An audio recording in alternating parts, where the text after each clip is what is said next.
നമസ്കാരം. പ്രധാന വാർത്തകൾ. ക്ഷേമ പെൻഷൻ തട്ടിപ്പ്. കൂടുതൽ ഉദ്യോഗസ്ഥർ തലസ്ഥാന നഗരത്തിൽ. സർക്കാർ ജീവനക്കാരും പെൻഷൻകാരും താൽക്കാലിക ജീവനക്കാരും ഉൾപ്പെടുന്ന 9201 പേർ സർക്കാരിനെ കബളിപ്പിച്ച് ക്ഷേമ പെൻഷൻ തട്ടിയെടുത്തെന്നായിരുന്നു C&AGയുടെ കണ്ടെത്തൽ. ഇതിൽ തന്നെ സർക്കാർ ജീവനക്കാർ കൂടുതലുള്ള തിരുവനന്തപുരം കോർപ്പറേഷൻ മേഖലയിലാണ് തട്ടിപ്പുകാരും കൂടുതൽ. 347 പേരാണ് കോർപ്പറേഷൻ പരിധിയിലെ സർക്കാർ തട്ടിപ്പുകാർ. ഇവരിൽ 1.53 കോടി രൂപയാണ് ക്ഷേമ പെൻഷനിൽ നിന്ന് തട്ടിയെടുത്തത്. കോഴിക്കോടാണ് രണ്ടാം സ്ഥാനത്ത്. 169 സർക്കാർ തട്ടിപ്പുകാർ കോഴിക്കോട് കോർപ്പറേഷൻ പരിധിയിലുണ്ട്. കോർപ്പറേഷൻ മേഖലയിൽ തട്ടിപ്പുകാർ കുറവ് കൊച്ചി കോർപ്പറേഷനിലാണ്, 70 പേർ മാത്രം.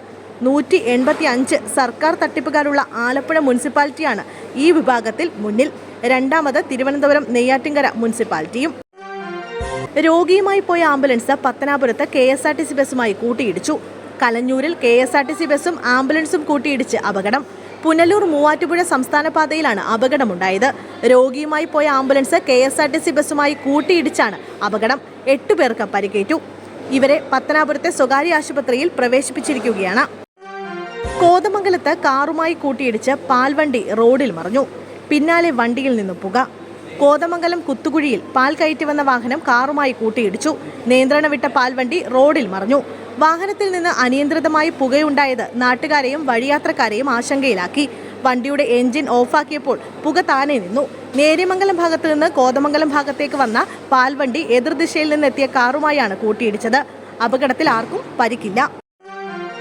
ഇനിയൊരു വിവാദത്തിനില്ല. ചന്ദ്രിക ദിനപത്രത്തിന്റെ ക്യാമ്പയിൻ ഉദ്ഘാടനത്തിൽ നിന്നും അവസാന നിമിഷം പിന്മാറി G. സുധാകരൻ. CPM പരിപാടികളിൽ നിന്നും G. സുധാകരനെ മാറ്റി നിർത്തുന്നതിനായുള്ള പ്രചരണം കഴിഞ്ഞ ദിവസങ്ങളിൽ ശക്തമായിരുന്നു. ഈ സാഹചര്യത്തിലാണ് വിവാദത്തിന് എണ്ണ പകരാനില്ലെന്ന നിലപാടിൽ G. സുധാകരൻ പിന്മാറിയത്. ഇന്ന് രാവിലെ 8:30 സുധാകരന്റെ വസതിയിൽ വെച്ചാണ് ചടങ്ങ് നടക്കേണ്ടിയിരുന്നത്. ഇതനുസരിച്ച് പോസ്റ്ററുകളും ബോർഡുകളും ഇറക്കി പ്രചാരണം ശക്തമാക്കിയിരുന്നു.